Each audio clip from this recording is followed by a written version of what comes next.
कृष्णाने गोपिकांचे कपडे चोरले ही घटना खरंच घडली होती का?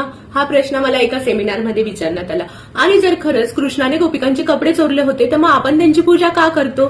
तर हे सेमिनार एका रुरल एरियामध्ये होतं आणि माझ्या बायोमध्ये कृष्णनीती हे टायटल बघून बऱ्याच वेळा मला असे प्रश्न विचारण्यात येतात. तर त्यांच्या कॉन्शियस लेवलवर त्यांना समजेल असं मी उत्तर दिलं. चला तर मग बघूया.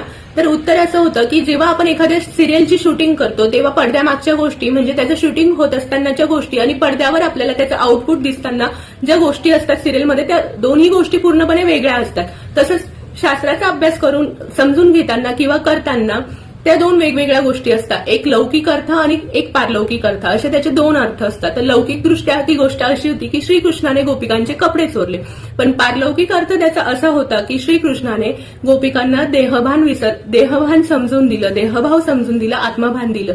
म्हणजे मी स्त्री तो पुरुष किंवा मी वेगळा ती वेगळी हे देहभान विसरून आत्मा एकच आहे हा पारलौकिक अर्थ गोपिकांना श्रीकृष्णाने समजावून दिला. आणि ती गोष्ट पुढे अशी प्रचलित झाली की श्रीकृष्णाने गोपिकांचे कपडे चोरले.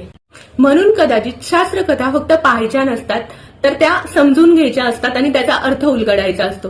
म्हणून दृष्टी बदलली की अर्थ बदलतो. जय श्रीकृष्ण.